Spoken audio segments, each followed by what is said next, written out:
ഒന്നും വേണ്ട. ഇപ്പൊ ഓള് പറഞ്ഞ് എന്താ നമ്മൾ നോ പറഞ്ഞു കഴിഞ്ഞാൽ ഓല് ഒരിക്കലും കെട്ടിക്കൂലാന്ന്. അത് വെറുതെയാണ്. കാരണം കുറെ വീട്ടിലുണ്ട് പാരന്റ്സ്, നമ്മൾ എത്ര നോ പറഞ്ഞു കഴിഞ്ഞാലും ഈ അത് ചെയ്യൂലെന്നുണ്ടെങ്കിൽ അന്ന് ഇത്രയും കാലം വളർത്തിയത് എന്തിനാണ്, നമ്മൾ എന്താ അങ്ങനെ ആക്കിയത്? നമ്മൾ ഒരാൾ പ്രേമിച്ച് കഴിഞ്ഞാൽ അവർക്ക് തെറ്റാം. നമുക്ക് അതിനുള്ള പ്രായമായിട്ടില്ല, നമ്മൾ അതിനായിട്ടില്ല, നിങ്ങൾ ഇപ്പൊ തന്നെ കുടുംബം ചെയ്ത് നമ്മൾ സെയിം ഏജ് ഒക്കെയാണ് നോക്കണമെന്നുണ്ടെങ്കിൽ പറയേണ്ടി വരില്ല. അത് ഭയങ്കര തെറ്റാണ്. അറിയാത്ത ഒരാളെ കല്യാണം പറയും ഞങ്ങൾ അന്വേഷിക്കണ്ടല്ലോ, പ്രേമിക്കുമ്പോൾ നമ്മൾ പോലെ മനസ്സിലാക്കണില്ലേ? അത് ഇവർ അന്വേഷിക്കണമെന്ന് പറഞ്ഞാൽ ഒരു ദിവസം വീട്ടിൽ വന്നിട്ട് ചായ കുടിച്ച് പിറ്റേ ദിവസം ഒരാൾ നാട്ടിൽ പോയി എന്തൊക്കെ അന്വേഷിക്കണേ? സാമ്പത്തികം അന്വേഷിക്കുമായിരിക്കും. ഓൾക്ക് നല്ലൊരു വീടുണ്ടോ, ഇപ്പൊ കെട്ടുന്ന ആൾക്ക് എന്തെങ്കിലും ബാധ്യത ഉണ്ടോ, ഒരു ജോലിയുണ്ടോ, പറമ്പുണ്ടോ? നീ ഇപ്പൊ കെട്ടിച്ചാൽ വല്ല പെങ്ങന്മാരുണ്ടെങ്കിൽ പറ്റില്ല, കാരണം അതൊരു ബാധ്യത. നോക്കൂ, ഈ പെൺകുട്ടി പറയുന്ന ഒരു കഥ, നമ്മുടെ മക്കളുടെ ഒരു അവസ്ഥ നോക്ക്.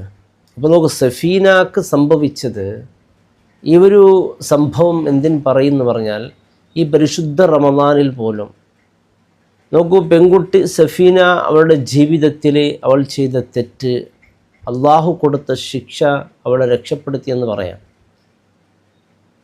സഫീനയുടെ ചെറുപ്രായം മാതാപിതാക്കൾ അനുസരിക്കുന്ന നല്ലൊരു പെൺകുട്ടിയായിരുന്നു. അങ്ങനെ പഠിച്ച് ഒരു 10ാം ക്ലാസ്സിലേക്ക് എത്തുമ്പോഴേക്കാണ് ഈ സഫീനയ്ക്ക് പ്രണയം തുടങ്ങുന്നത്. മാതാപിതാക്കൾ തിരിച്ചറിഞ്ഞു, മകളെ ഉപദേശിച്ചു, മോളെ ഇത് ശരിയല്ല, ഈ സമയത്ത് നിൻ്റെ ഈ പ്രണയം അത് വല്ലാത്ത അപകടം ഉണ്ടാക്കും, പക്ഷെ നീ പ്രണയിക്കുന്ന ആളെ നിനക്ക് കെട്ടിച്ചു തരുമില്ല, അതുകൊണ്ട് ഒരു കാര്യവും നടക്കാൻ പോകുന്നില്ല, വെറുതെ ഈ പ്രണയം വേണ്ട, ഈ പഠിക്കുന്ന കാലത്ത് പഠിച്ച് നന്നായി വളരണം എന്ന് ഉപ്പയും ഉമ്മയും അവൾക്ക് നന്നായി ഉപദേശിച്ചു. അവൾ ഉപ്പയും ഉമ്മയുടെ ഉപദേശം അനുസരിച്ച ആ രീതിയിൽ തന്നെ അവൾ മുന്നോട്ട് പോയി. മാതാപിതാക്കൾക്ക് സന്തോഷമായി, മാഷാ അല്ലാഹ്, നമ്മുടെ മോള് ഇപ്പോൾ നമ്മുടെ പോലെ അനുസരിച്ച് ആ പ്രണയമെല്ലാം ഒഴിവാക്കി നല്ലൊരു ജീവിതം നടത്തുന്നുണ്ടല്ലോ എന്ന്. പക്ഷേ ഈ പെൺകുട്ടി അങ്ങനെയായിരുന്നില്ല. മാതാപിതാക്കളെ പറ്റിച്ചുകൊണ്ട് ഇവളുടെ പ്രണയം ഇവൾ തുറന്നുകൊണ്ടേ ഉണ്ടായിരുന്നു. ഇവൾ പിന്നെ ഡിഗ്രിക്ക് പഠിക്കുന്നു, പിന്നെ അവൾ പറഞ്ഞു PG എല്ലാം കഴിഞ്ഞ് പിന്നെ ഞാൻ സ്വന്തമായി വിവാഹം കഴിക്കാനുള്ള ഇപ്പോൾ എനിക്ക് അങ്ങനെയുള്ള പ്രണയമൊന്നുമില്ല, ഞാൻ ഒഴിവാക്കിയെന്ന് പറഞ്ഞു. അപ്പോൾ മാതാപിതാക്കൾ ഇതൊക്കെ വിശ്വസിച്ചു. ഒരു ദിവസം ഇവളെ ഇൻസ്റ്റ നോക്കുന്ന സമയത്താണ് എല്ലാം കാര്യങ്ങൾ മനസ്സിലാക്കുന്നത്. ഇവ എല്ലാ ദിവസം കറങ്ങാൻ പോകുന്നുണ്ട്, ഇവൻ്റെ കൂടെ കാറിനും ബൈക്കിനും ഒക്കെ പോകുന്നുണ്ടെന്ന് മനസ്സിലാക്കുന്നത്. കാരണം എവിടെയാണ് നീ കാർ എവിടെ നിർത്തിയിരിക്കുന്നു, എവിടെ ബൈക്ക് നിർത്തിയിരിക്കുന്നു കേൾക്കുന്നതും, ഞാനിപ്പോൾ എത്താം, നമുക്കൊന്നിച്ച് പോകാമെന്ന് പറയുന്ന ഈ മെസ്സേജുകളെല്ലാം മാതാപിതാക്കളുടെ ശ്രദ്ധയിൽപ്പെടുന്നു. അവർ വല്ലാണ്ട് വിഷമായി. വാപ്പാക്കിതൊന്നും സഹിക്കാനൊന്നും പറ്റുന്നില്ല. മകൾ ഇത്ര ഉപദേശിച്ച മകൻ ഉൾക്കൊണ്ടില്ലല്ലോ, വീണ്ടും ആ പ്രണയം ഇങ്ങനെ തുടങ്ങുന്നുണ്ടല്ലോ എന്ന് വല്ലാത്ത സങ്കടമായി. വാപ്പ പിന്നെ കൈയൊഴിഞ്ഞു, ഈ മകൾ ശരിയാകുന്ന കാര്യമില്ല എന്ന് പറഞ്ഞു. ഇവിടെ കുടുങ്ങിയത് ഉമ്മയാണ്. ഉമ്മക്ക് എന്ത് ചെയ്യണമെന്നറിയില്ല ഈ മകളുടെ ഒരു അവസ്ഥ. ഇത് വാപ്പ അറിഞ്ഞെന്ന് പറയുമ്പോൾ അവൾക്കും സങ്കടമായി. അല്ല, വാപ്പ പിന്നെ തീരുമാനിച്ചു ഏതായാലും ഒരു നിശ്ചയം നടത്തുക, അവൾക്കൊരു വിവാഹം കഴിച്ചു കൊടുക്കുക, ഇത് വിവാഹം കഴിപ്പിക്കാതിൻ്റെ കുഴപ്പമാണെന്ന് പറഞ്ഞ് പെട്ടെന്നൊരു വിവാഹം ബന്ധം ആലോചിക്കുകയും ആ നല്ലൊരു ഇണയെ നോക്കി അവൾക്ക് വിവാഹത്തിന് വേണ്ടി നിശ്ചയമെല്ലാം കഴിഞ്ഞു. ഇനി ഇവളെ നന്നാകുമെന്നാണ് വിചാരിച്ചത്. നിശ്ചയം കഴിഞ്ഞതിൻ്റെ ശേഷം ഇവളുടെ ഈ ബന്ധം അവൾ തുടർന്നു കൊണ്ടേ ഉണ്ടായിരുന്നു. അതാരാണ് ഈ ബന്ധത്തിലുള്ള ആ ചെറുക്കന്? ഏറ്റവും മോശപ്പെട്ട ലഹരിക്കടിമയായ ചെറുപ്പക്കാരനാണ്. ഈ ചെറുപ്പക്കാരനെ കുറിച്ച് കൃത്യമായി വാപ്പ അന്വേഷിച്ച് പറഞ്ഞത്, മോളെ ഈ ബന്ധം ഇത് അപകടമാണ്, കാരണം അവൻ്റെ സ്വഭാവം അത്ര ദൂഷ്യമാണ്, അതുകൊണ്ട് നമുക്ക് വേണ്ട എന്നാണ്. ഇപ്പോൾ ഈ പെൺകുട്ടി പറയുന്നുണ്ടല്ലോ, ഞാൻ മനസ്സിലാക്കിയിട്ടാണ് വിവാഹം കഴിക്കുന്നത്. എന്ത് മനസ്സിലാക്കലാണ് ഇവിടെ നടത്തിയിട്ടുള്ളത്? വാപ്പ കൃത്യമായ കാര്യങ്ങൾ മനസ്സിലാക്കി, മോളോട് പറഞ്ഞു ഇത് വേണ്ടാന്ന്. എന്നാലും ഇവരുടെ കരക്കം, ഇവരുടെ പോക്ക് എല്ലാം നിരന്തരമായി തുടർന്നു. വിവാഹ നിശ്ചയം കഴിഞ്ഞതിൻ്റെ ശേഷം ഈ ഒരു കാര്യം ഭർത്താവിൻ്റെ വീട്ടുകാർക്ക് അറിഞ്ഞാൽ എത്ര വലിയ പ്രശ്നമാവും അല്ലേ? ഈ ഇവൻ പോകുന്ന സ്ഥലത്ത് ഇവളുടെ ഭർത്താവ് ഉണ്ടെങ്കിലോ? അങ്ങനെ മകളെ എത്ര ഉപദേശിച്ചാൽ വാപ്പയുടെ ഉമ്മയുടെ മുമ്പിൽ വലിയ അനുസരണമുള്ള പോലെ അവൾ നടിക്കുകയും പിന്നെ അവരുടെ ജീവിതത്തിൽ അവർക്ക് വേണ്ടതുപോലെ ആയിരുന്നു. അള്ളാഹു അവൾക്ക് കൊടുത്ത് കാണിക്കേണ്ടത് കാണിച്ചു കൊടുത്തു, കൃത്യമായി കാണിച്ചു. ആരാണ് മാതാപിതാക്കൾ, അവരെന്താണ് ഉപദേശിക്കുന്നത്, അവർക്ക് എന്താണ് ഇതിൽ ഖൈർ, അവർക്ക് എന്തിനു വേണ്ടിയാണ് അവർ ചെയ്യുന്നത് എന്ന് അവൾ കൃത്യമായി മനസ്സിലാക്കേണ്ട ഒരു സാഹചര്യമുണ്ടായി. ഇവളും ഈ സഫീനയും സഫീനിൻ്റെ കാമുകനും ഇവർ രണ്ടുപേരും ബൈക്കിലൂടെ ഇങ്ങനെ യാത്ര ചെയ്യാണ്. യാത്ര ചെയ്യുമ്പോൾ പെട്ടെന്നാണ് ഇവരെ പിടികൂടുന്നത്, രണ്ടാളെയും പോലീസുകാർ.